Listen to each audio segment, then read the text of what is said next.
À Paris, que tenez Mourfurie, je ferai pas des chemins de Paris. Imitation d'Yves Montand. Voilà, je suis aussi imitateur le lundi de 12h à 12h13.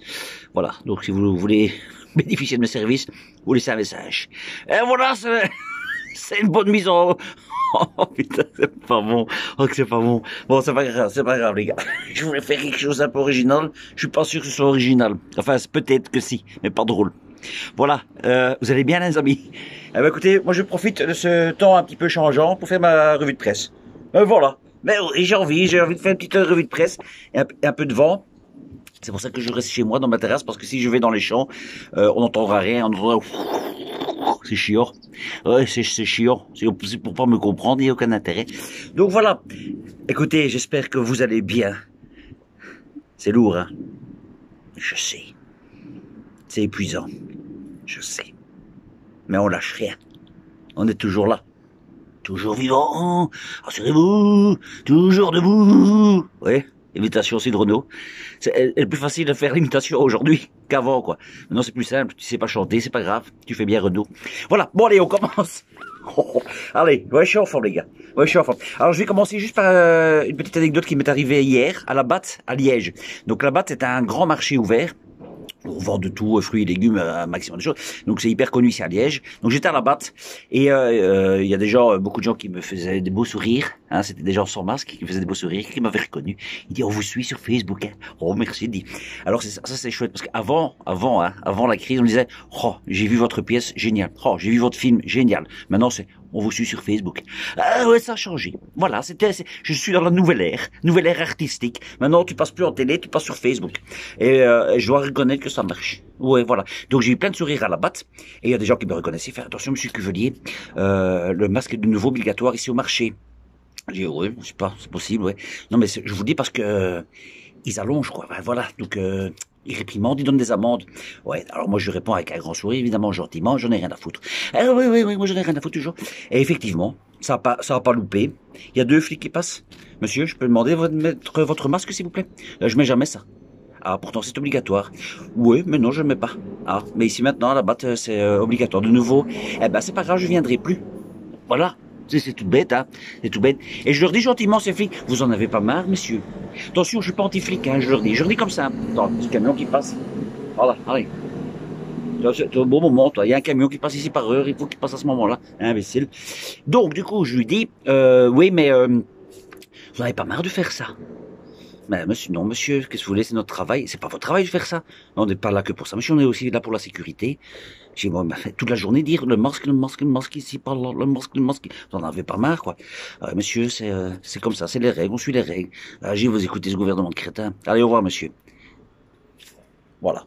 Donc, ces gentils flics, de 1, ils m'ont pas insulté. De 2, ils m'ont pas mis d'amende. Vous voyez? Mais tout le monde avait peur. Et je voyais les flics, hein, partout, ils allaient, le masque, tout le monde. Oui, pardon. Oh, oui, pardon. Oh, pardon. Ils le mettaient tous. Il y avait un imbécile qui disait non, je le mets pas. C'est encore moi. Enfin, voilà. Ça, c'était la petite anecdote. Parce que je voulais la soulever, que vous voyez les gars, n'ayez pas peur, il suffit de dire non, voilà, c'est tout simple.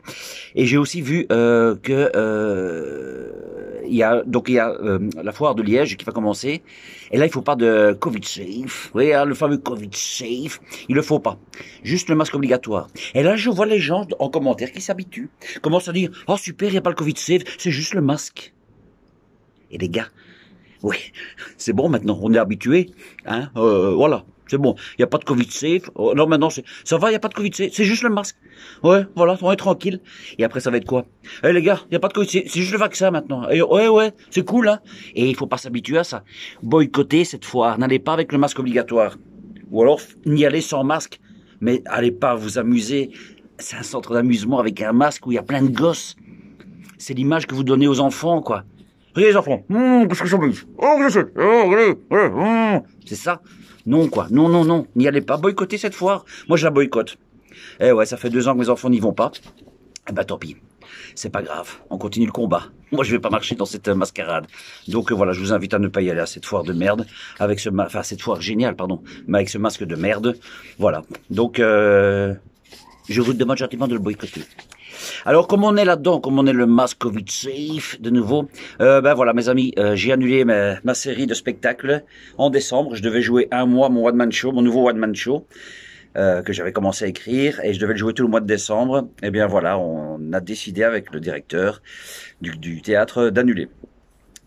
Tout simplement parce que, évidemment, je refuse le Covid safe. Voilà, je vous cache pas ma tristesse, je vous cache pas mon désarroi, je vous cache pas ma haine de ce gouvernement, qu'à cause d'eux, je suis de nouveau, moi, pénalisé, quoi. Voilà. Parce que je refuse ce Covid safe, voilà, je me pénalise. Je pénalise certains, évidemment, certains qui ont le Covid safe, qui sont vaccinés, tout ça. Alors, c'est pas tous des cons, voilà. Hein. Il y a des gens charmants qui me suivent et qui sont vaccinés, qui donc le problème n'est pas là. Je m'attaque au gouvernement de crétin, comme toujours. Hein. Voilà. Ouais, c'est eux, il faut les flinguer ceux-là. J'en peux plus, j'en peux plus. Donc voilà, j'ai annulé toutes mes dates. Donc elles sont reportées en 2022. Et en attendant, j'ai toujours pas de rentrée d'argent.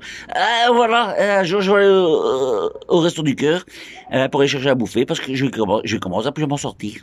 Mais c'est pas grave. Je suis toujours vivant, rassurez-vous, toujours debout. Voilà, hein, c'est pas grave, il y a d'autres alternatives, on va en trouver, je vais en trouver. Donc, s'il y a des directeurs de théâtre, tout ça, qui veulent que je vienne, où il n'y a pas le Covid safe, je viens, les gars. C'est bon, je suis partant. Avant, je chipotais un petit peu, je disais, qu'est-ce qu'il y a là, la jauge, ça. Non, je viens. Payé, évidemment, hein, pas gratuit, je m'en sors plus.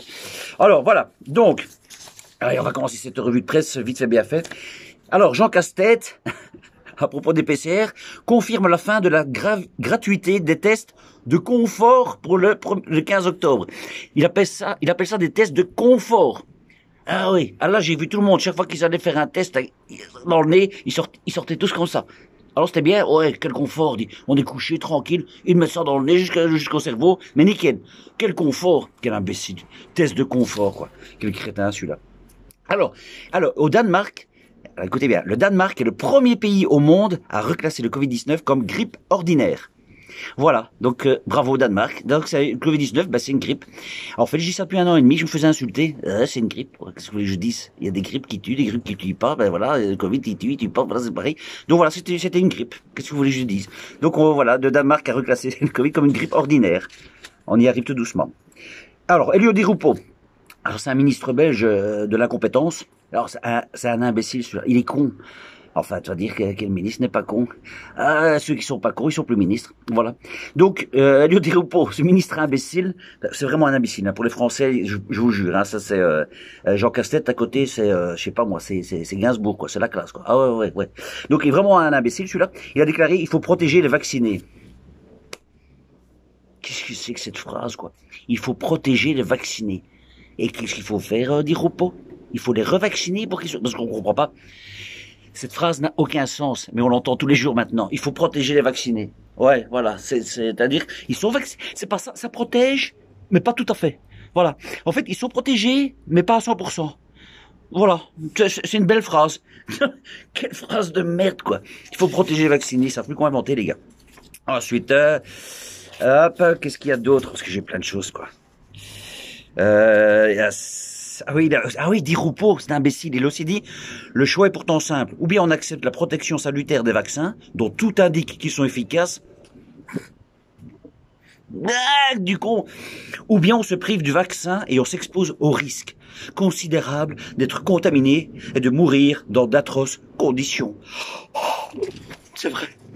Oh, c'est vrai. Ça, attends, t'as 0,01% de chance de mourir dans d'atroces conditions. C'est énorme. Énorme. Voilà. Imbécile. Allez. Moi, j'ai eu le Covid. C'est parti avec du Dafalgan. Allez, s'il vous plaît, quoi. Mourir dans d'atroces conditions. Ils ont pas peur des mots, c'est ceux-là. Enfin, soit. Et là, une petite que j'aime bien. Après avoir fait fumer 5000 enfants pendant 1 mois, aucun n'a attrapé le cancer. Donc, la cigarette est sûre pour les 5-11 ans. Déclarent les cigarettiers. Voilà, je trouve que c'est très bien dit ça. C'est une belle phrase quoi. 5000 enfants pendant 1 mois, ils ont pas attrapé le cancer. Ben non, imbécile. Ben voilà, c'est comme le vaccin, c'est pas tout de suite, hein, ce sera plus tard. Alors, il y a une phrase que j'aime bien, qui est malheureusement triste, mais qui est juste. Le plus ironique avec le pass, c'est que les restaurateurs doivent accueillir et servir les personnes qui ont appuyé leur fermeture durant 18 mois et bannir ceux qui se sont battus pour qu'ils restent ouverts. Je suis assez d'accord avec cette phrase, les gars. Moi, je me bats depuis 1 an et demi pour qu'on ouvre le restaurant, et là, maintenant, on va m'interdire l'entrée. Voilà. J'ai bien fait d'avoir fait tout ça, pour que vous ouvriez. Ah ouais, heureusement que je me suis battu. T'imagines si je m'étais pas battu. Donc voilà, donc je me suis battu pour que vous puissiez ouvrir, et maintenant, on m'empêche d'y aller. C'est magnifique. Ce monde est magnifique. C'est pas grave. Alors, ceux qui me demandent, le Covid-19, j'irai pas, évidemment, pensez bien. Pensez bien. Maintenant, attention, il y en a qui disent qu'ils le font pour être protégés de la loi, mais qui l'appliquent pas. Et ça, je suis convaincu qu'il y en a plein qui vont le faire. Donc, soyez attentifs aussi. Hein. Tirez pas dedans tout de suite. Essayez de voir quand même, quoi. Ça, je disais à ma femme hier, elle m'a dit, ah ouais, c'est intelligent, ça, super Lucie. J'ai en 40-45, tu déclarais pas haut et fort que tu cachais des juifs dans ta cave. Hein. Voilà, c'est la même chose. Il ne faut pas dire haut et fort. Les gars, moi, j'applique pas le pass. Donc vous venez quand vous voulez. Ben non. Il y en a qui ont un peu plus peur, je comprends. Il y en a qui ont les coronesses pour dire moi j'ouvre, mais sans le pass. Tous ne l'ont pas, mais il y en a qui le font quand même en stummeling, comme on dit chez nous. C'est-à-dire, voilà, comme ça. Voilà mes amis, je vois que je suis déjà à 11 minutes, je vais arrêter parce que sinon je suis parti pendant 20 minutes ici. Et avec une petite dernière, voilà. Les dirigeants mondiaux ne devront pas montrer leur certificat de vaccination à la prochaine Assemblée Générale de l'ONU. Voilà, eux ne doivent pas montrer leur Covid safe. Eux pourront rentrer comme ça, voilà. Donc on termine cette petite revue de presse, hein, pour ce gouvernement, pour tous ces ministres, pour tous ces salopards, tous ces crétins. Allez vous faire foutre. Ah voilà, j'avais envie de le dire encore. Allez, je vous fais une grosse baisse à tous. On était à la manif là, samedi, c'était magnifique. C'était plein de bonheur. Je termine par ça parce que c'est une petite anecdote aussi. J'ai une amie à moi qui est institutrice et qui avait peur de venir, d'être reconnue. Alors on l'a dit, tu sais, si t'es reconnu, c'est que c'est des gens qui sont comme toi, qui sont de la tête inquiète. Et effectivement, elle a rencontré des parents d'élèves de l'école où elle est, qui sont comme elle, c'est-à-dire comme nous. Et ça lui a fait du bien. Je dit, ouf, je suis pas toute seule. Eh ben non, t'es pas toute seule. Voilà. Je termine là-dessus. On n'est pas tout seul, les gars. On est quand même nombreux, vous savez. Si. On est nombreux. Et on lâche rien. On lâche rien. Je vous fais une grosse bisque et je vous dis à tout bientôt. Et ne lâchons rien, le combat continue. Ciao les amis. Ciao.